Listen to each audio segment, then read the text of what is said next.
Good evening, fiends. Welcome to another episode of Sinister Parlour Podcast. I'm Zombie Barbie with my awesome and amazing and incredible co-host, the one and only Bud Vino. Oh, Rhiannon, every week you make my head this big. Rhiannon Nicole and Bud Vino, the dynamic duo, Saturday night again, coming at you.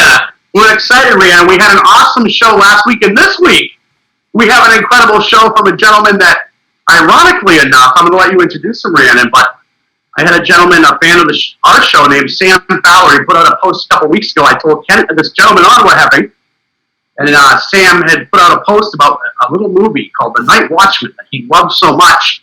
And we had just booked this gentleman, Rhiannon, who is this awesome guy. So tonight we have actor, writer, and producer, the one and only Ken Arnold from The Night Watchmen. Hey guys, thanks for having me. I appreciate it, man. This is awesome.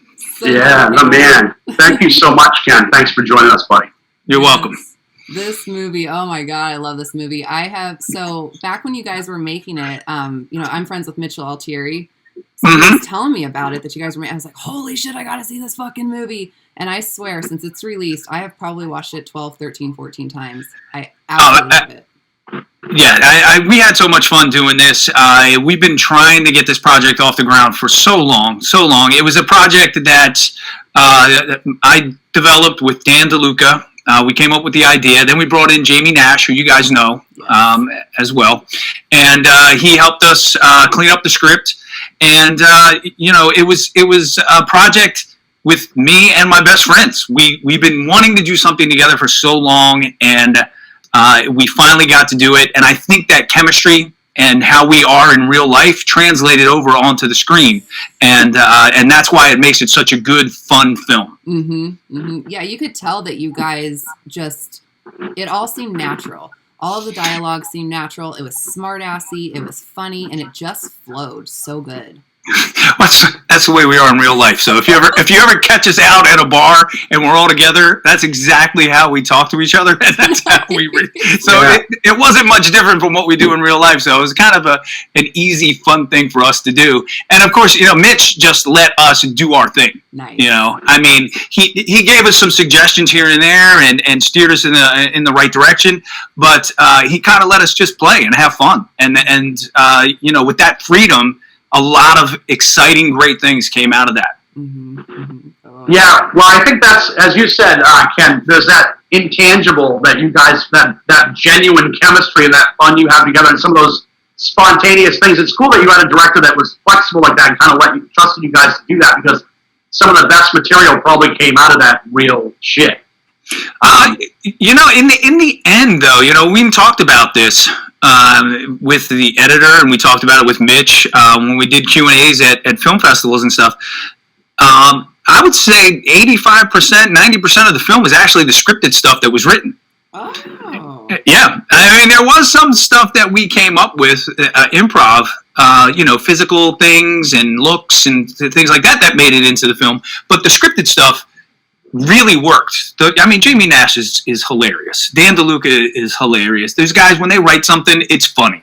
So, when we say it's coming from us because they know how we are, right? We've been doing projects with these guys for years, DeLuca and Nash, and different projects here and there. We never got to do it together, but they know us. They know how to write for us, and I think that's a big plus when you're a writer and you know who you're writing for.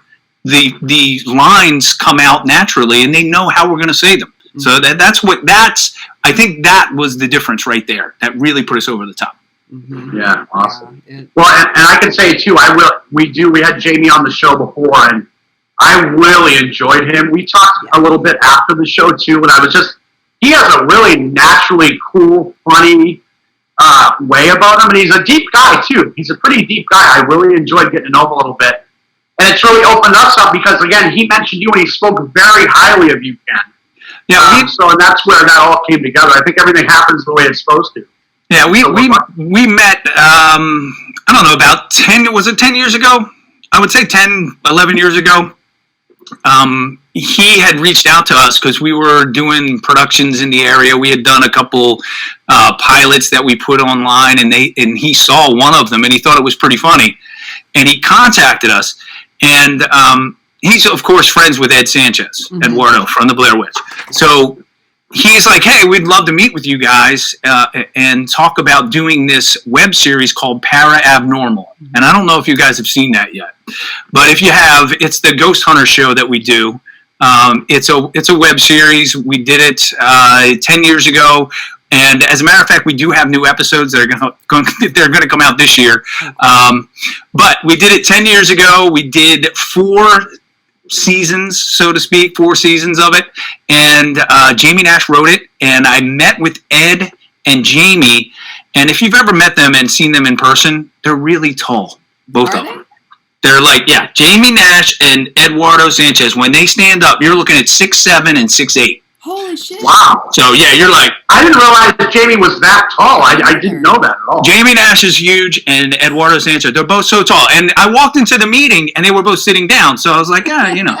But then they stood up, and I went, hey, guys, what's going on? Right. They're so tall, but it's great. I mean, it's great. So, you know, we did this web series with them, ParaAbnormal. It's a comedic web series about a ghost hunting team that just can't seem to get it right. So nice. Yeah. So if you get a chance, you know, search it on YouTube. It's on YouTube, ParaAbnormal TV.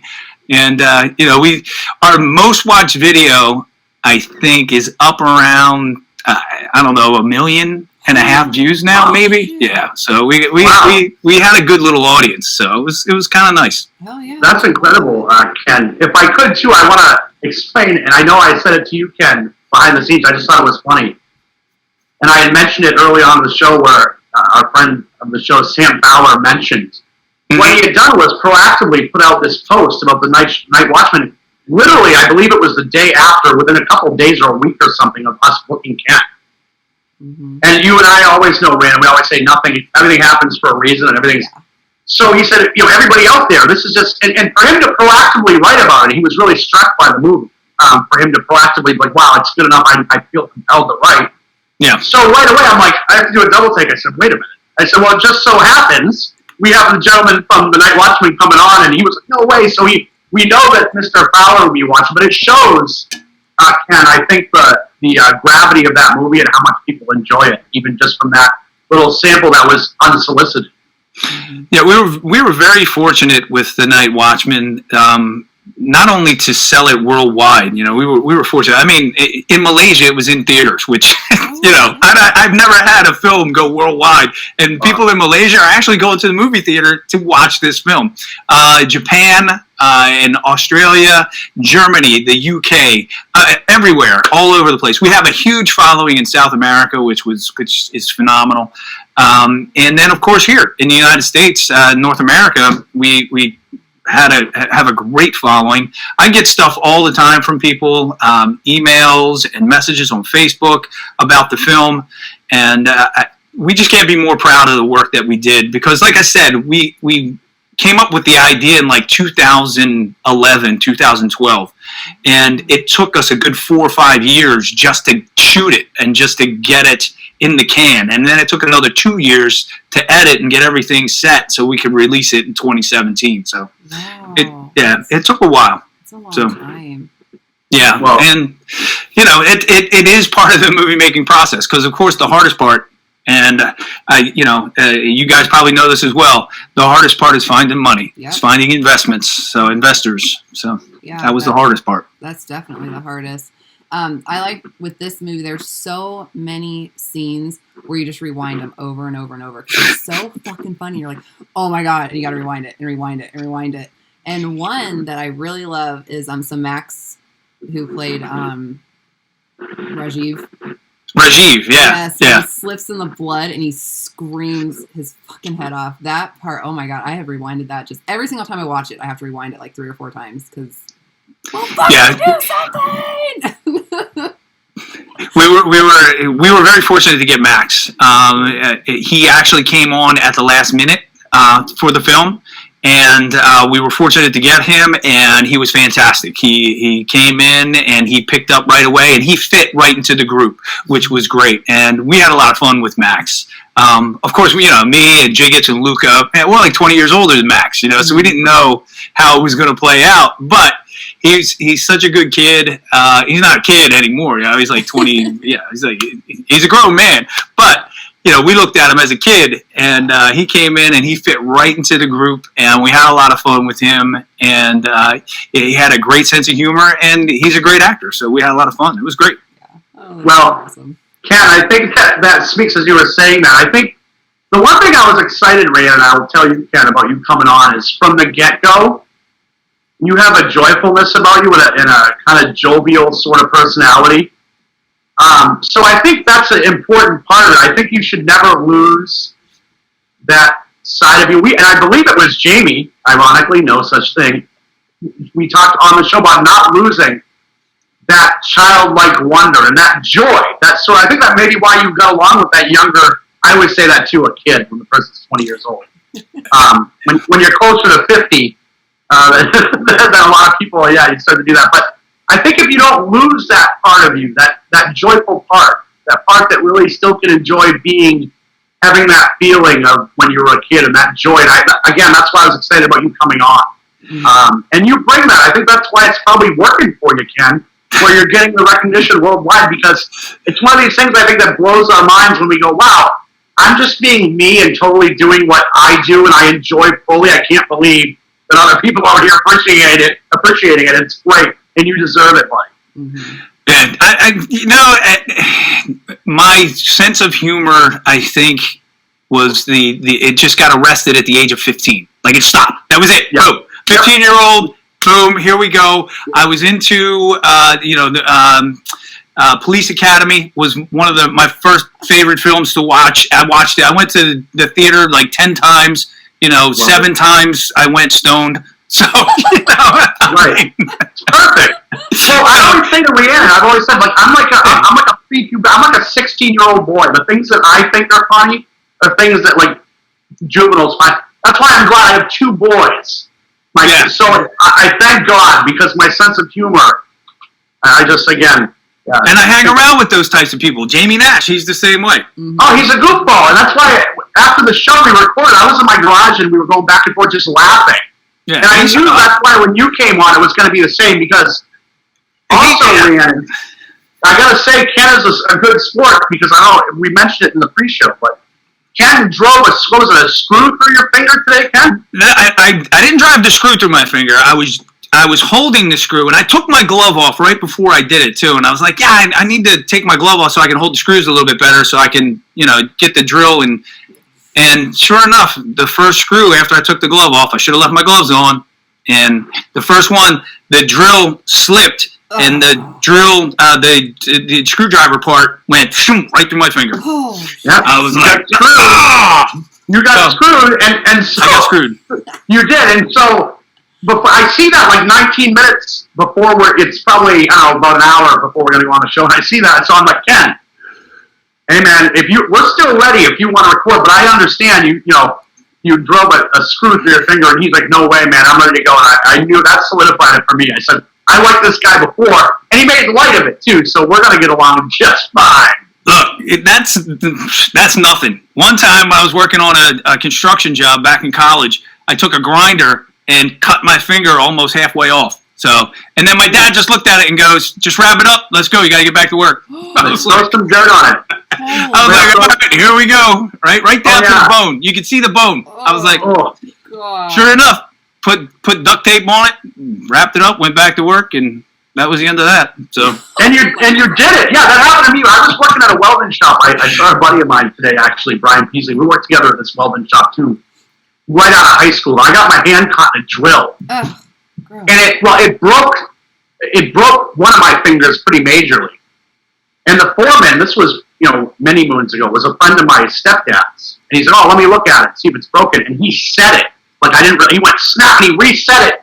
And he took like a piece of cardboard, and he folded it up, and he put my fingers in and taped it and told me to get back to work. Get back to work. And I did. I was making I think it was $7 an hour or something at the time.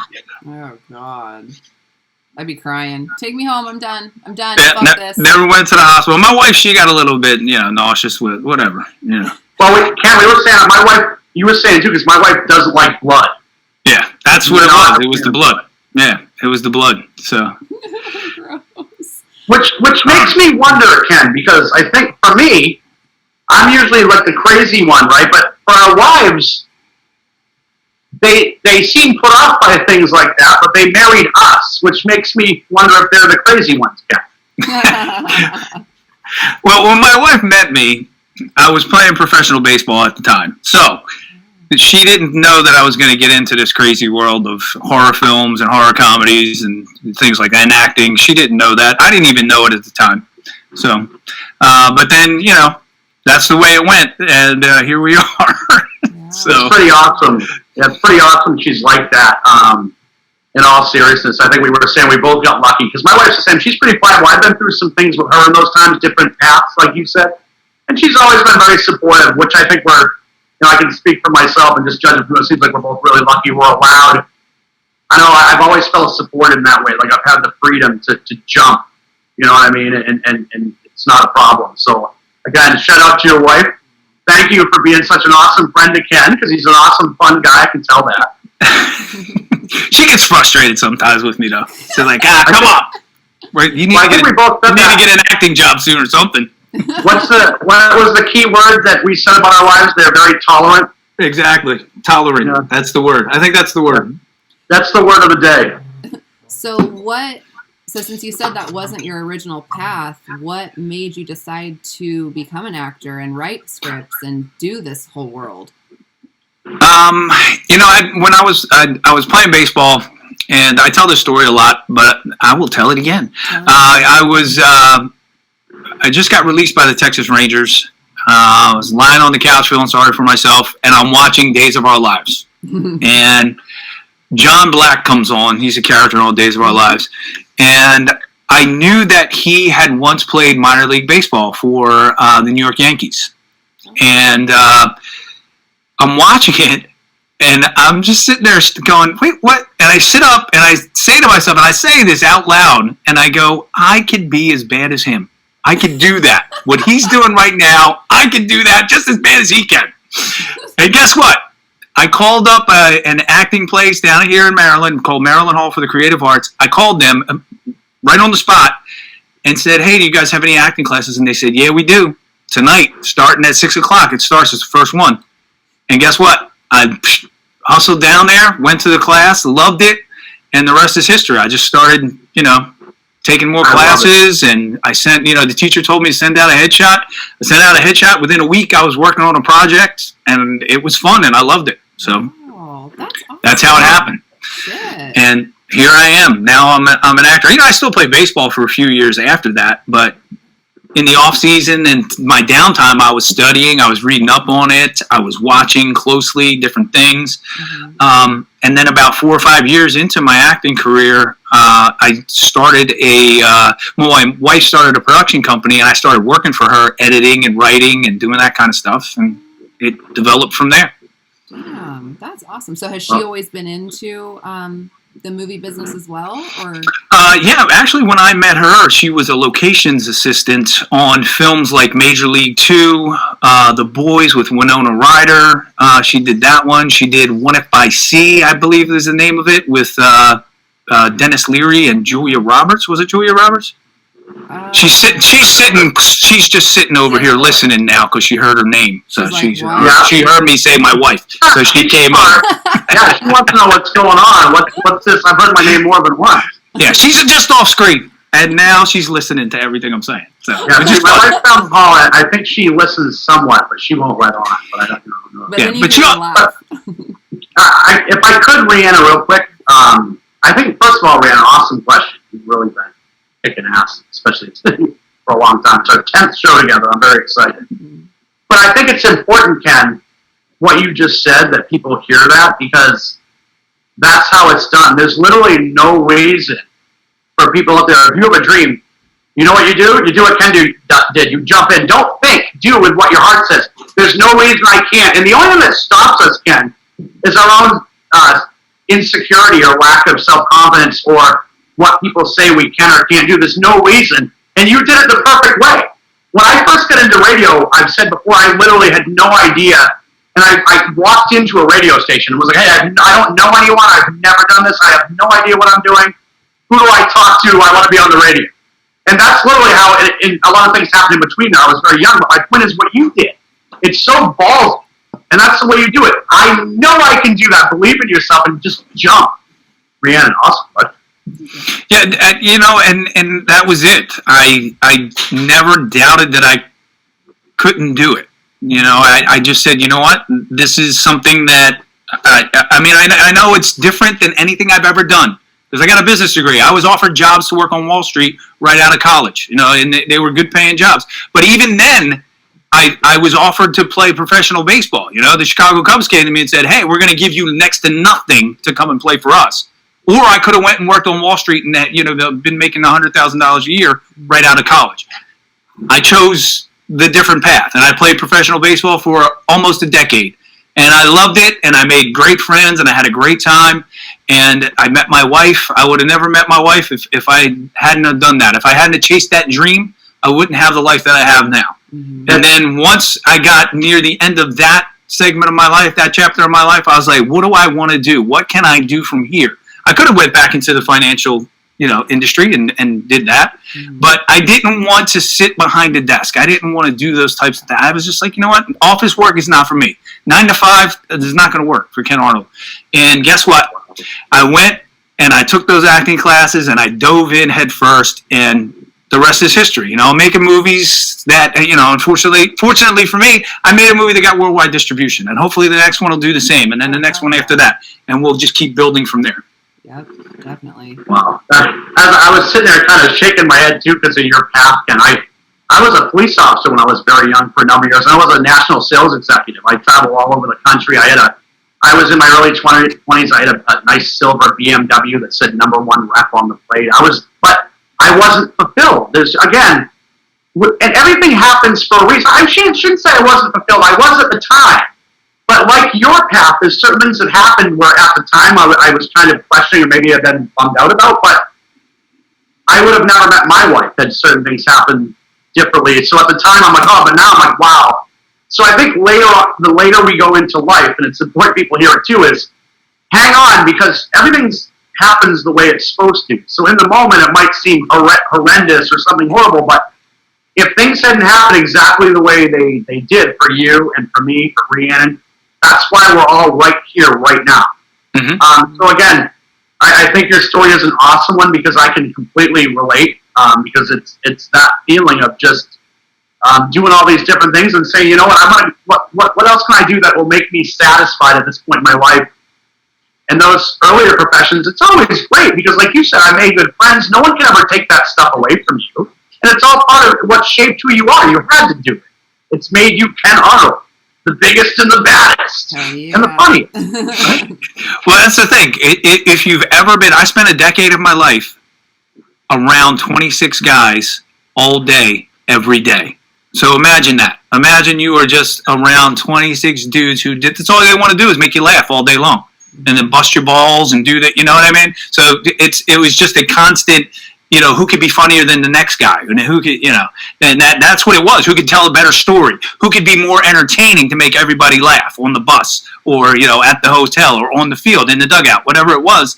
And that's where I developed, that sense of comic timing, believe it or not. Mm-hmm. Because I'll tell you what, you're sitting in the dugout and, that's all it is. It's just a bunch of guys cracking jokes and trying to outdo the next guy with the funnier joke. That's all it is. So.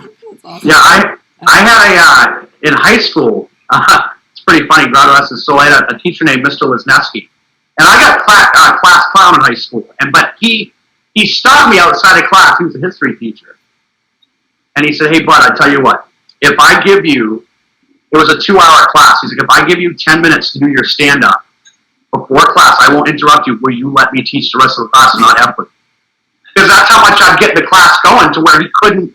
But he would laugh too at times, so it was really a weird. So we made that handshake deal. He stopped me, and I held up to my word. He said, "I'm going to give you 10 minutes before class." It was like the second half of the year, and before class, I'd go do my thing for 10 minutes.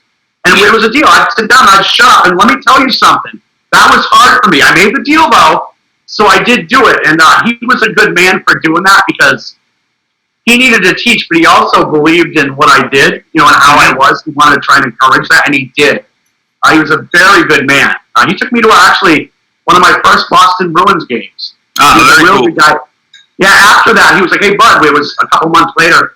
He said, "What are you doing this tomorrow night or whatever?" I said, "Well, I'm watching the Bruins Buffalo Sabres first game of the series. I'm going to be watching the playoffs." He said, "How'd you like to go with me?" I had 2 tickets. Aww. And he came pick me up at my house. This was just a history teacher of mine.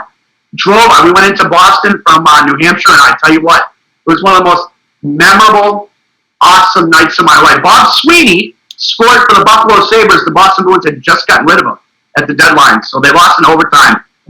But what an awesome thing. And it was someone who encouraged me to kind of be me. I remember him telling me that, even in the car. I was like 16, 17 years old. He's like, "Bud, go with your personality. That's what's going to get you things.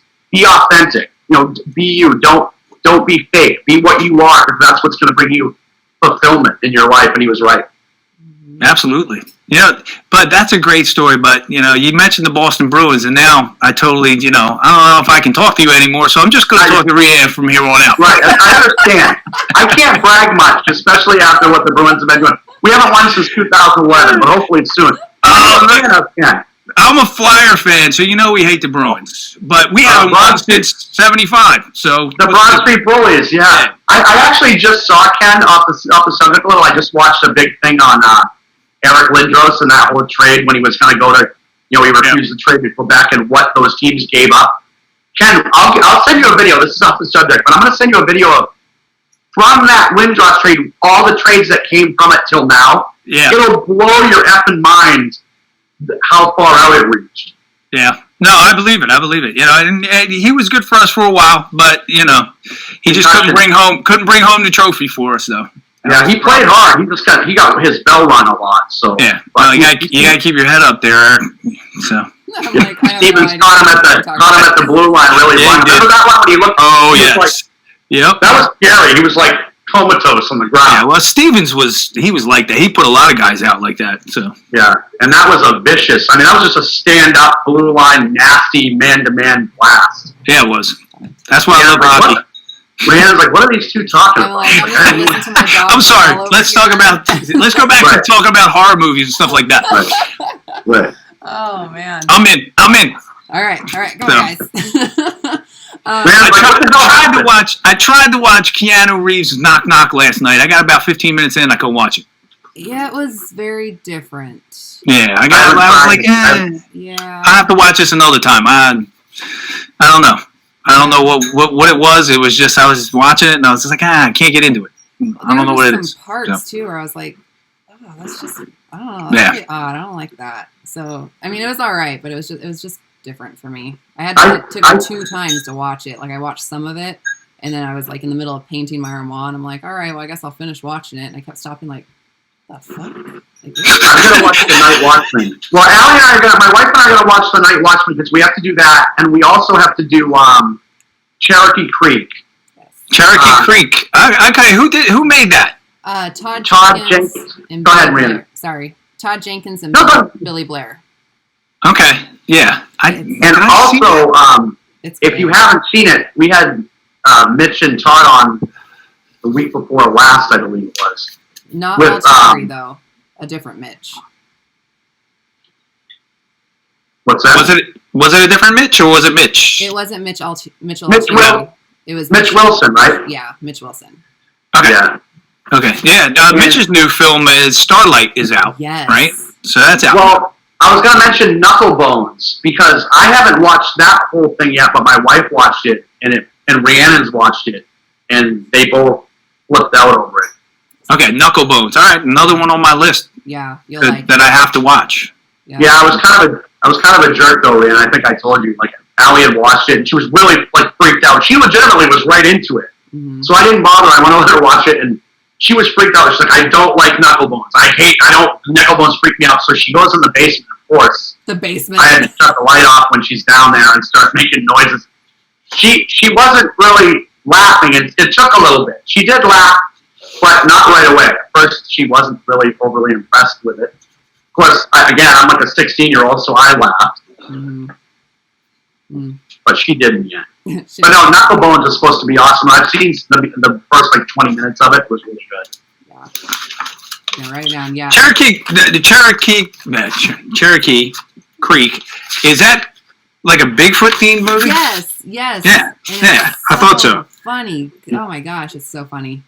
That one's getting rave reviews too, and they were really fun to have on. A couple of really nice guys too. Those two, so accommodating. All the people that we've had on, Rhiannon, including Ken, have been so much fun. We kind of forget. We start rolling and talking about things, and we forget we're actually doing a show sometimes. Oh, like baseball and stuff. I'm like, I know nothing about baseball. I'm sorry, guys. I'm not going to talk about that. No, you're baseball, schmaceball. Nah. What is that? Right. So, I want to do a baseball horror movie. How's that? Ooh, that'd be cool. That'd be awesome. We're conceptualizing like we did with Professor / Jamie Nash right on the air. Things started coming to us like they're coming to you right now, Ken. I think we should do a baseball, like a minor league. The bus gets lost, and they got a whole team full of guys that just get wiped out. They wind up at some house in the middle of nowhere, and it's like Chainsaw Massacre meets, Bull Durham. Yeah, or like a ball that has it's infected, like has this weird thing where if it touches your skin, it like rots your flesh off. Like, and only a few, like this certain baseball, I don't know, something weird where it possesses the person. I don't know. I like your idea better, but there's so many directions we could go. Exactly. Well, we always get Jamie Nash to write the script, and we get Eduardo Sanchez to step in and direct the whole thing. Jamie, we're gonna have Eduardo on soon too, and we'll have Jamie back in too. I'll have to bust his hump over doing something like that. Jamie, you gotta really conceptualize, really think about that. We gotta have a sports thing, or maybe a disgruntled player, Ken. Mm-hmm. Maybe someone that thought they were gonna get called up and they didn't, and someone else did, so they end up. Yeah, that's too close to home. Yeah. So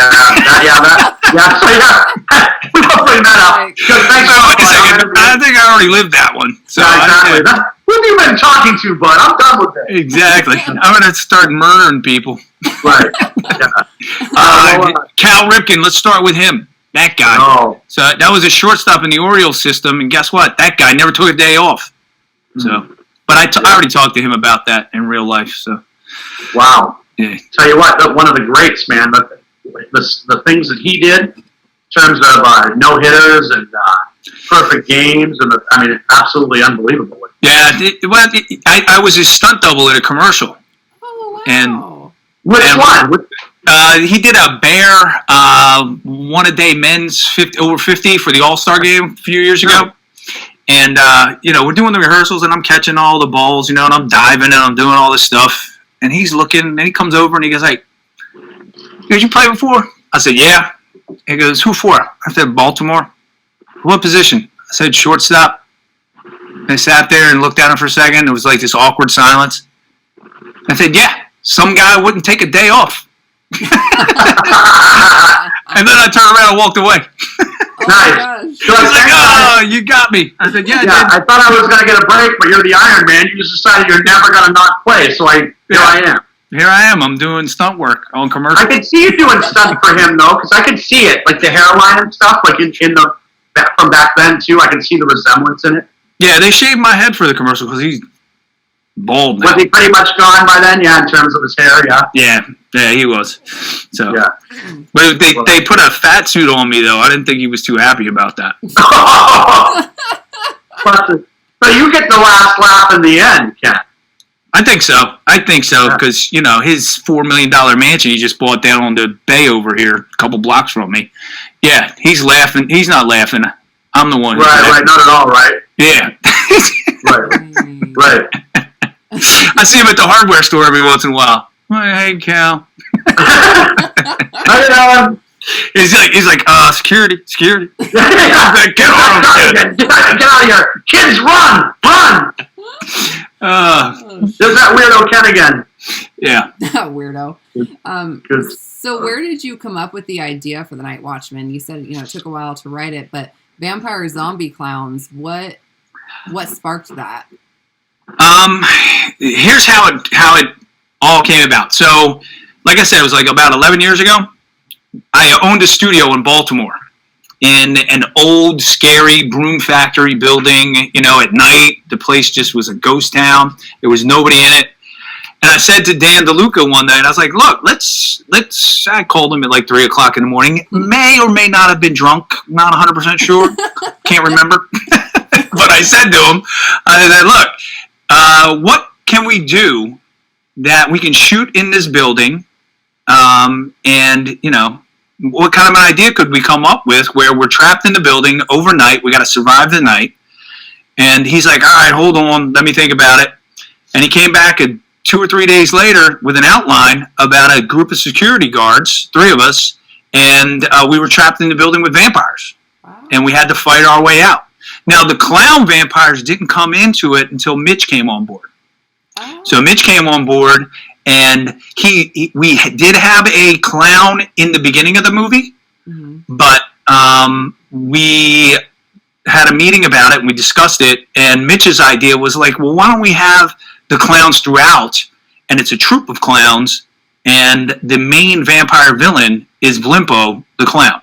And then we did a rewrite, and we did all that, and that's how that came about. So, very collaborative effort right there with Mitch, Dan DeLuca, Jamie Nash, and myself, and we came up with the clownpires. So that's how that came up. That's freaking cool. Shit, Blimpo is scary. Yeah, Gary Peebles played Blimpo, and you can see some of his work in Avengers: Infinity War and Endgame. He was the stunt double for Drax. Oh. So, Guardians of the Galaxy, Drax. He was a stunt double for, God, what's his name? Dave Bautista. He was Dave Bautista's stunt double. Okay. Wow. And this was his first stunt job with us as Blimpo. Damn. So, and he's a huge guy, Gary Peebles. I mean, he's just like if he was sitting in front of me, you wouldn't be able to see me at all because he's just like about this wide. Yeah, if he's doubling for Batista, he's got to be pretty enormous.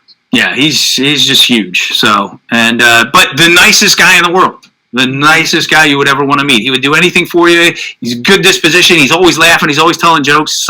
He's so friendly. It's unbelievable. He's like a big bear. You just want to hug him. You know, every time you see him, you're like, oh, Gary. Oh, Gary. I just want to hug you. So, but he did an amazing job as Blimpo, and that whole stunt team did an amazing job. Jeff Wilhelm, the Misfits of Mayhem, they're called, and they just set everything up. You know, we set the clown on fire. We had people flying through the air, doing flips, and it was amazing. It was so much fun. And you know, just thinking about it again, I'm just like, oh man, I want to go back and do things like that again. Yeah. I just want to make another movie where we can do that kind of stuff. So awesome. Hell yeah, do it. We need it. Well, I was going to say, Ken's putting that energy out there now, and the way Ken's life has been, when he puts things out there, it usually happens. So he's putting it out there now, and we'll be seeing some more awesome clown magic from Ken in the future, vampire magic. We're going to see the Night Watchmen too? I don't know. We've talked about it. We've talked about it more than once. But again, you guys know it's a whole money thing. Yeah. You got to get the money to make the movie. But we did raise some funds, and we did a film coming up, a horror comedy anthology called Comedy of Horrors, Volume 1.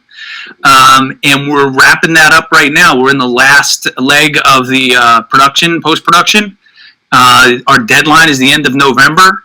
And we have a great team of people working on that. And, of course, I play a clown in that movie. So there you go. You'll have more clown stuff. Fuck yeah. Yay. Well, that sounds good. And we'll put out there now for Jamie, when you write Night Watchmen 2, you got Leanna will come in. Leanna and I will make cameos. We'll be vampires. Yeah. You got to write us in, and we'll be like a vampire team. You can kill us both at the same time.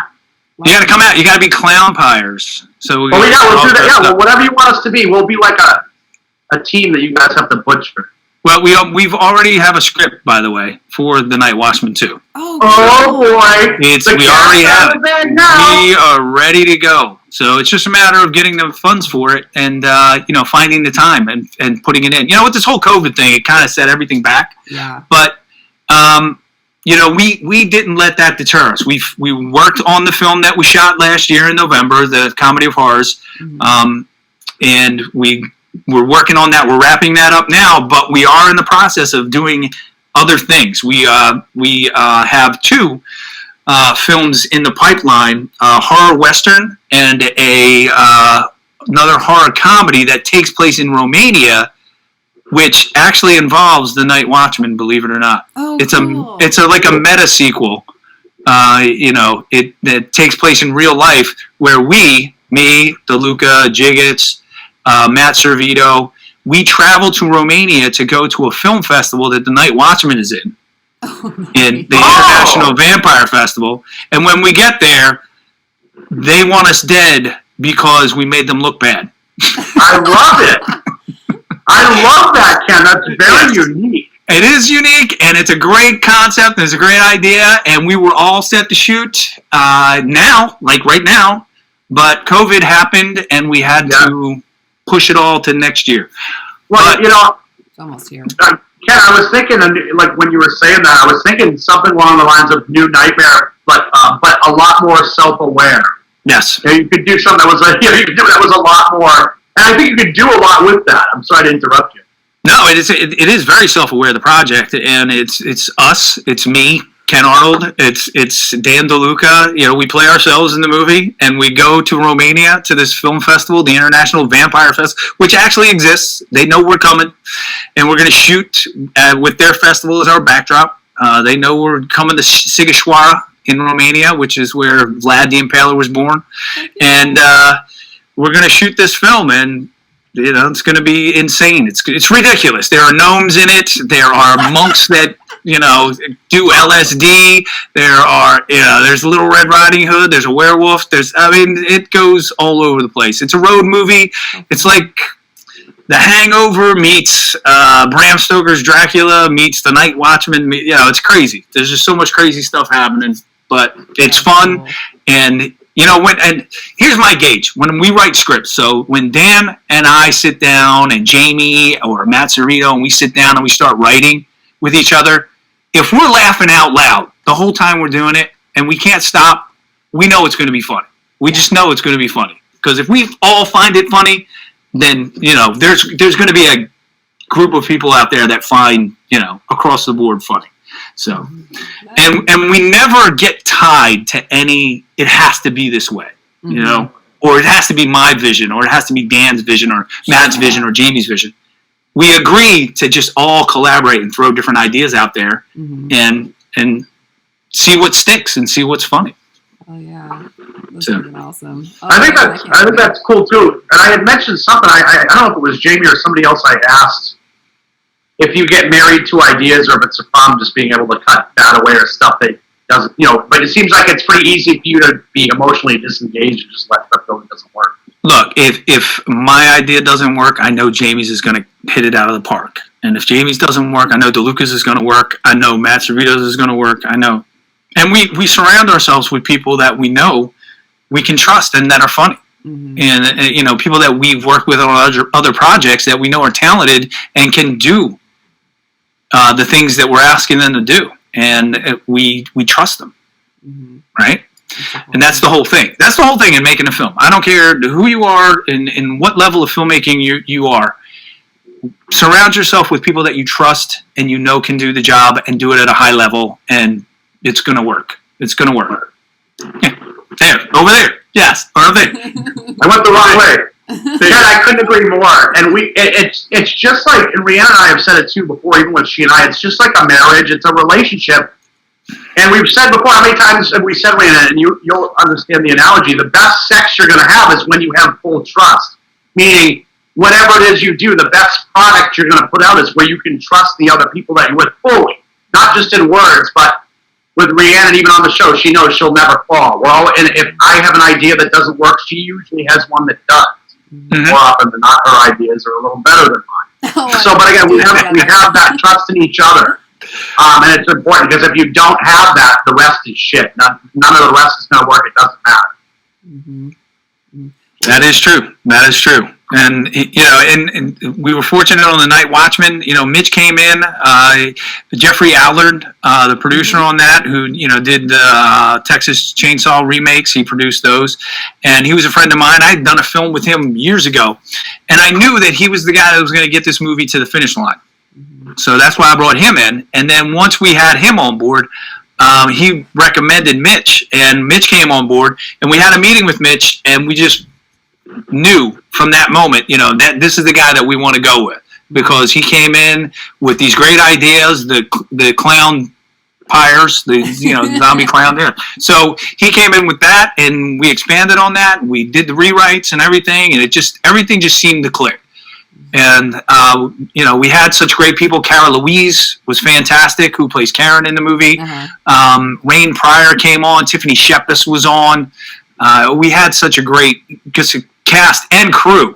R.J. Hattie from Face Off, he came on as the effects guy for the Night Watchmen. I don't know if you guys were aware of that, but he was the winner of season 2 and maybe 5. He was on 5 as well.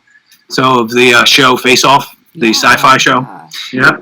And we were able to get him. He lives in West Virginia, which is weird, considering what he does. I don't know how many special effects movies they shoot in West Virginia, but we were able to get him to come out and work on it. And, the stunt team we had was incredible. The DP, Amanda Trays, that we had was fantastic. She was incredible. And the editor we had, Brett Solom, who does all of Mitch's movies. So we were very fortunate, the team that came together. So, and like I said, then our core team, me, Kevin Jiggets, Dan DeLuca, Matt Servito, we were friends in real life, and then you just saw that translated on the screen. Mm-hmm. So, great chemistry on screen. It was incredible. Who is the guy? And I should know his name, but he played Randall. Oh, Randall, that's James Remar. Okay. I remember him from older movies. Dexter's dad. Yes. I remember him from older movies. I just never remember his name. Yeah, James Remar. He was fantastic. He broke his foot on the way to us, believe it or not. So he was getting on the plane in Los Angeles, and you got to take all your stuff out of the bag, your laptop, your shoes off, right? So he took his shoes off, and then he went to get his laptop out of his bag, and he dropped his laptop right on his foot. Aww. Bam! And broke his foot. Holy shit. Wow. And here's the best part. He gets here, we get him to the doctor, his foot is broken, he gets on set, he's got to be standing up, he's got to be doing, and then we're like, don't worry, we'll get a stunt double for you to do your stunt stuff, because he's got to do a little bit of stunt stuff. He's got to fall down and do some stuff. He's like, nah, I'll do it myself. Holy shit. Like, wrap it with duct tape, let's go, man, my kind of guy. Well, and Ken, that's the moment you knew he was one of your people. That was the exact moment. That solidified everything. He was good to go. He was good to go. Ken, you speak very highly about your cohorts and your partners in crime when it comes to all the movies and things you've done, and I could tell, even in the short time we've got to know each other, I think they would say the same about you. It's been a really fun interview, and even before that, you've been very accommodating. I always enjoy your posts. You're consistently jovial, and you have a way about you that's very likable. So keep doing what you're doing. Thank you. You're going to keep going forward. We want to see you keep going with the Night Watchmen 2. We're looking forward to that. And yes. everybody go out there and check out Ken's stuff. I think there's certain people you just really root for. And for me, you're definitely one of them, Ken. Thank you so much for taking this time with us. Yeah. You're welcome. Thank you for having me. This has been fantastic. I always love talking about the Night Watchmen and any projects that I've ever worked on. So it's been a lot of fun. Highly recommended. Oh man, it's the best movie. I was going to say, Ryan, I knew it was going to be fun too, because right away, you had a way about you right away. I said to Rhiannon, I said, just even from right there, it's going to be a fun interview. Yeah. And I told you when we first started, I said, I'm looking forward to this. I've been looking at your posts. I said, this guy's an effing nut. He's going to be perfect. I love this guy. So thank you so much, buddy. And thank you to your wife for allowing you to be a nut. You know the best part about this whole interview? What's that? I'm not wearing any pants. You even? I thought I was the only one. I know. You are my kind of people, Ken. Exactly. You are my kind of people. We're butt naked, and we're enjoying every bit of it. That's right. But you would never know. The confidence from our upper half, you would never know we're nude. You would never know. Ever. Oh, shit. So, My cheeks sorry. hurt. Sorry. You like the beard? I got the beard going for the Western, the horror Western. Yeah, We're gonna shoot that in Austria in February. So I'm gonna have a big beard like this, but I'll probably shave it down just to my cool mustache. Would you like the handlebars? Yep. Nice. My handlebar mustache. Yep. So Awesome. I'm gonna put wax in it. I'm gonna twirl it. Yeah, make it all Oh yeah, you got to do it all up. Ken, you got it because I can't grow anything like that. I've always been envious. You know, I didn't think I could. Clean shaven look only because I can't grow anything. Yeah, I didn't think I could do it either. But you know, then I tried, and all of a sudden I was like, "Whoa, this actually looks halfway decent." Mm-hmm. I know, this actually looks halfway decent. But then I look like my dad. I look just like my dad. My wife told me one day, she goes, "Look, I didn't marry your dad. You need to shave." Oh. Yeah, that's what she said. And I said, but here's what I said to her. I said, yeah, well, I didn't marry your dad either. That's something I would say to my wife. And again, this is why you guys have a great relationship. No, I didn't say that too many times. Hey, well, I probably would, but I would have to do it.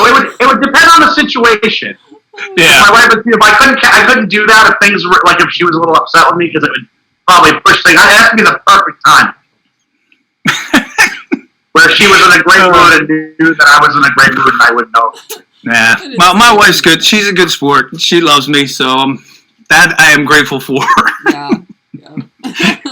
Awesome. Well, now is your time to let everybody know where to find you on social media, which projects you want them to check out, especially that ParaAbnormal. Let everybody know where to find you. Yeah, you can follow me on Instagram at Ken Arnold Actor. You can also follow me on Facebook. Just do a search for Ken Arnold, and you'll find my actor page there. We are doing, we're finishing up A Comedy of Horrors Volume 1 and expect to release that in 2021, early 2021.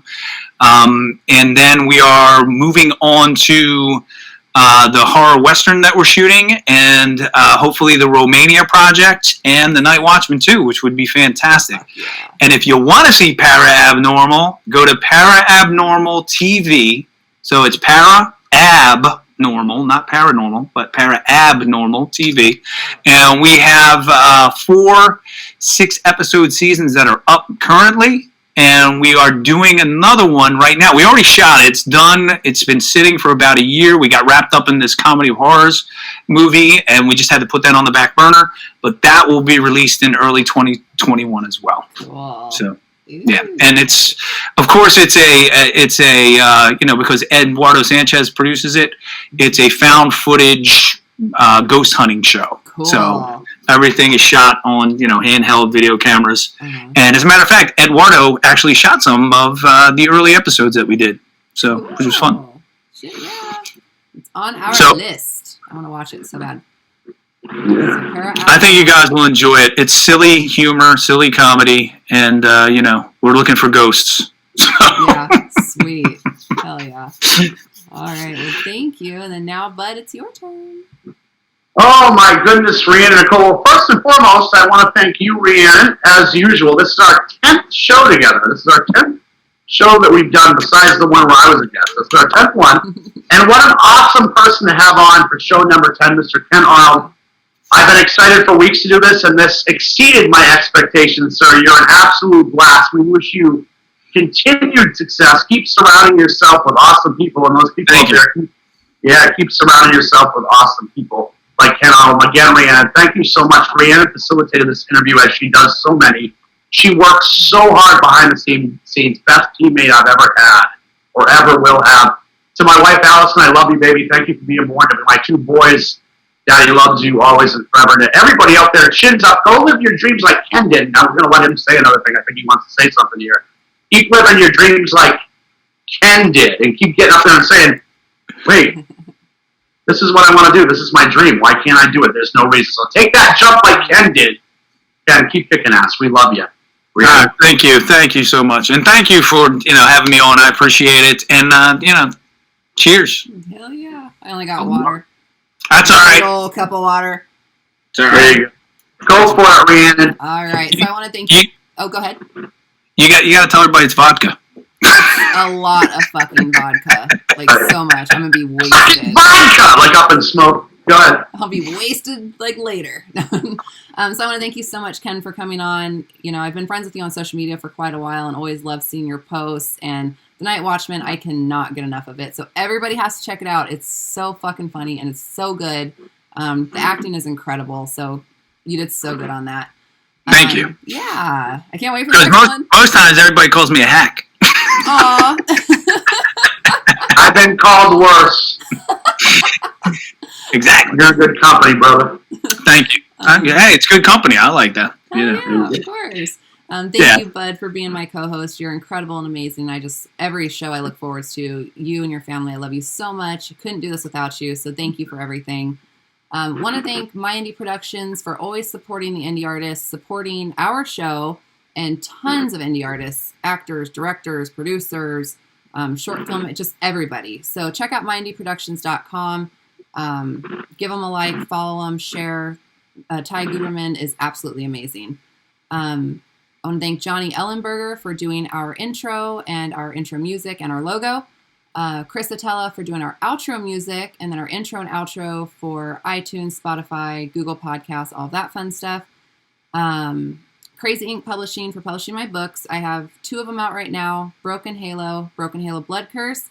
Third one is available on paperback, will be digital soon. It's called Broken Halo Witches Game. Also, follow possessedbypassion.com where we're doing a box set. So there's 21 authors, 21 different books. It's I was going to say ParaAbnormal. It's dark romance, paranormal fiction. So that'll release, I believe, in March. So we're getting all the pre-orders now. 99 cents, 21 books. They'll be out soon. So definitely check out Crazy Ink Publishing. And with that, I am done. And now that she's breathed, Rhiannon, one last thing. We want to give a shout out to my mother-in-law. She came over. She has finished your book, loves it, raved about it, and cannot wait for the next one. Awesome. So, thank you we so can't much. wait. All right, guys. So thank you again so much for coming on, and we'll definitely talk to you soon. All right. Thanks, guys. I appreciate it. All right, Much love, buddy. Thank you. Keep doing your thing, brother. Hell yeah. Peace.